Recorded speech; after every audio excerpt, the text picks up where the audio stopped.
Practice set 12.1 त्यातले काही questions आपल्याला घ्यायचे.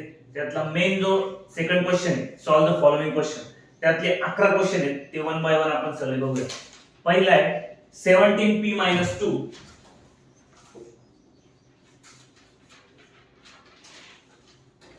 Equal to 49. बघा कसं सॉल्व करणार. 17p हे आहे ऍज इट इज तसेच ठेवायचे. 49 आहे तसं. हा -2 इकडे जाऊन काय होणार +2. सो देअरफॉर 17p आहे तसेच 49 + 2 म्हणजे 51. सो p आहे तसाच. आपल्याला 17 इकडे नकोय, p ची व्हॅल्यू आपल्याला काढायची. 17 इकडे मल्टिप्लाय आहे, इकडे जाऊन काय होतील डिवाइड होतील. So p is equal to 17 1 जा 17, 17 3 जा 51. सो p ची व्हॅल्यू आली. त्यानंतर सेकंड क्वेश्चन आहे बघा, 2m + 7 = 9. 2m + 7 = 9. काय करता येईल सांगा. 2m आहे तसाच, 9 आहे तसंच ठेवा, +7 तिकडे जाऊन काय होणार -7. सो 2m आहे तसेच, 9 - 7 2. हा 2 इथे मल्टिप्लाय आहे, इकडे जाऊन डिवाइड होणार. So m will be 2/2. then m will be only 1. त्यानंतर बघा थर्ड एक्झाम्पल आहे. लाईक टर्म्स ज्या आहेत त्या जवळ घ्यायच्यात आणि बघा नंबर एका साइडनं आणि या लाईक टर्म्स ज्या आहेत ज्यांना व्हेरिएबल जोडलेले आहेत ते एका साइडने घ्या आणि फक्त नंबर्स एका साइडने घ्यायचे. काय करता येईल बरं. 3x आहे तसंच ठेवू. इक्वल टू साइनच्या अलीकडे किंवा पलीकडे एखादा नंबर द्यायचा असेल तर तो साइन चेंज करून द्यायचा. आता 2x इकडे कसा आहे रे प्लस आहे, इकडे जाऊन तो काय होणार मायनस होणार. तिथे शिल्लक काय राहील ते अगोदर लिहून टाकायचे. आणि जेव्हा आपण टर्म पलीकडे नेतो ती नेहमी आहे त्या जो नंबर शिल्लक आहे त्याच्या पलीकडे लिहायचा, अलीकडे लिहायचा नाही, हे लक्षात ठेवायचं. आता -4 च्या पलीकडे मी तो लिहिणार कोण हा +12 तिकडे जाऊन काय होणार तो -12 होणार. सो 3x - 2x म्हणजे x आणि -4 - 12 म्हणजे -16. सो x ची व्हॅल्यू आली -16. त्यानंतर हा होता थर्ड क्वेश्चन. त्यातलाच फोर्थ क्वेश्चन बघा. आता हे एक्झाम्पल कसं सोडवायचं बघा. ब्रॅकेटच्या बाहेर जो नंबर आहे त्याने आतल्या प्रत्येकाला मल्टिप्लाय करायचं.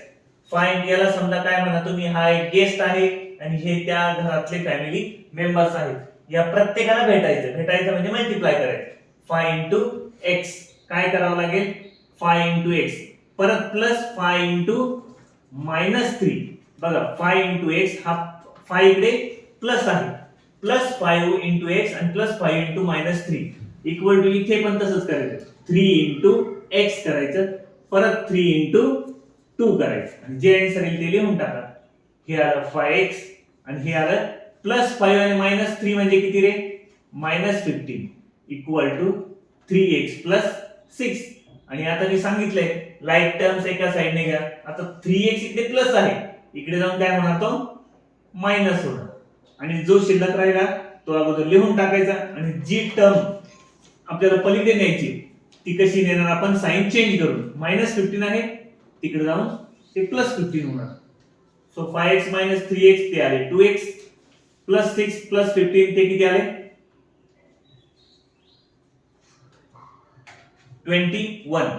सो x ची व्हॅल्यू किती येते बघा 21/2. 21/2 म्हणजे किती याचे हाफ करायचे 10.5 किंवा आहे इथे सोडलं तरी चालेल आन्सर.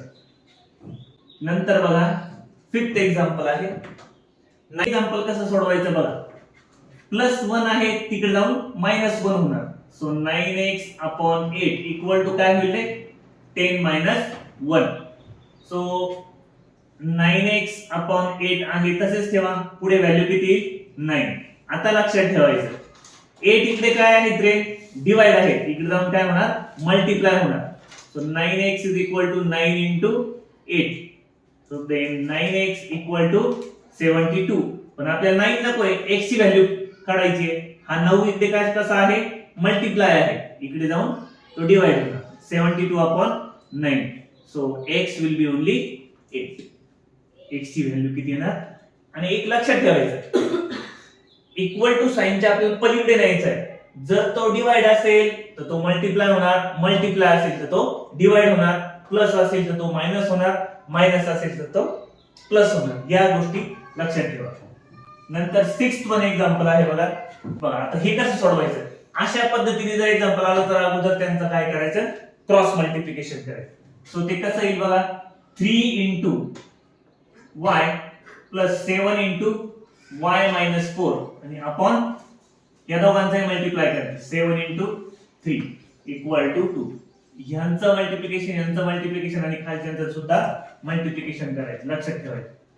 किती आहे आन्सर बघा, 3y प्लस, आता मी सांगितलंय याला गेस समजा हे family member, 7 into y 7y, 7 minus 4 minus 28 upon 21 आहे तसेच equal to 2. So 3y plus 7y minus 28 equal to, आता काय होईल बरं, हा 21 इकडे डिवाइड आहे, तिकडे जाऊन मल्टिप्लाय होणार, 2 into 21. सो देअरफॉर हे आले 3y plus 7y म्हणजे झाले 10y minus 28 सध्या आहे तसेच ठेवूया, हे आले 42. सो 10y आहे तसेच. आता minus 28 तिकडे जाऊन काय होणार, plus 28. So 10y equal to हे आले 70. So y is equal to 70 upon 10. Then y is equal to only 7. नंतर 7th एक्झाम्पल बघा काय आहे, ह्याच्या खाली काहीच नाही म्हणजे 1 समजायचं. असं जर एखादा एक्झाम्पल आलं या पद्धतीने तर काय करून घ्यायचं, याच्या खाली काहीच नसतो म्हणजे 1 असतो. ते एक्झाम्पल असं लिहायचं, 3x 5 upon 1 equal to 3 upon 2. So फक्त क्रॉस मल्टिप्लाय करायचं, 30x 5 equal to 3 into 1. So 32 जा किती, 26x minus 10 equal to 3. So 26x आहे तसेच, minus 10 तिकडे जाऊन plus 10 होणार. सो 26x equal to किती, 13. then x is equal to 13. हे इकडे 26 मल्टिप्लाय आहे, ते इकडे जाऊन डिवाइड होणार. So x will be 1 upon 2. म्हणजे 13 1 जा 13, 13 2 जा 1 upon 2. काय करता येईल, याला गेस समजायचं, यातले family member 3 into y 3y plus 3 into 8 24, 10 into y 10y minus 14 plus 8 आहे तसेच. सो आता आपण काय करूया, लाईक टर्म्स ह्या 3y ला आपण पलीकडे पाठवूया आणि हे नंबर्स जे आहेत ते अलीकडे घेऊया. सो किंवा हा 10y जो आहे तोही आपण इकडे घेऊ शकतो, जो -10y होईल आणि इकडे -40 plus 8 आणि हे प्लस 24 जे आहे ते काय होतील, -24 होतील. सो 3y हे किती येतील, -7y. आता हे बघा, हे लक्षात ठेवा, काय होईल रे, -40 plus 8 म्हणजे किती, -32 आणि -24. So -7y is equal to हे आले -56. सो y आपल्याला पाहिजे -56. हा 7 इकडे काय आहे, मल्टिप्लाय आहे, तो जाईल डिवाइडला. सो y विल बी 7 1 जा 7, 7 8 जा 56. म्हणजे y ची व्हॅल्यू फक्त किती येणार, 8 येणार. हे त्यातलं 8वं एक्झाम्पल होतं बघा. आता 9th एक्झाम्पल काय सांगतंय, फक्त क्रॉस मल्टिप्लाय करायचं, बाकी काहीच नाही यार. 7 into bracket x minus 9, 5 into bracket x minus 5. बघा आता फक्त मल्टिप्लाय करायचं, 7x minus 63 5x minus 25. So 7x तसेच ठेवा, हा 5x ला आपण इकडे आणूया, तो होईल -5x. तिकडे शिल्लक काय राहिले ते लिहून टाकायचे, -25 आणि हे -63 तिकडे जाऊन +63 होणार. हे 7x 5x म्हणजे 2x. आता ह्यांची फक्त काय करायचं, सबट्रॅक्शन करायची. ती किती येते बघा, so +38. So x will be किती येईल, 38 upon 2. म्हणजे x ची व्हॅल्यू किती येईल, 38 च्या हाफ केलं तर किती येणार, 19. म्हणजे 2 1 जा 2, 2 19 जा 38. हे त्यातलं 9वं एक्झाम्पल होतं बघा. त्यानंतर 10वं एक्झाम्पल आहे.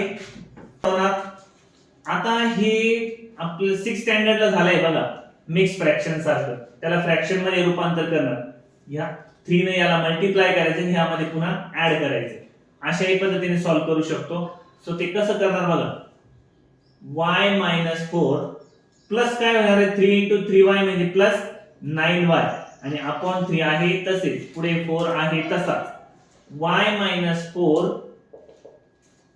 प्लस 9y इक्वल टू 4 हा 3 इकडे काय डिवाइड ला आहे इकडे जाऊन मल्टिप्लाय होणार.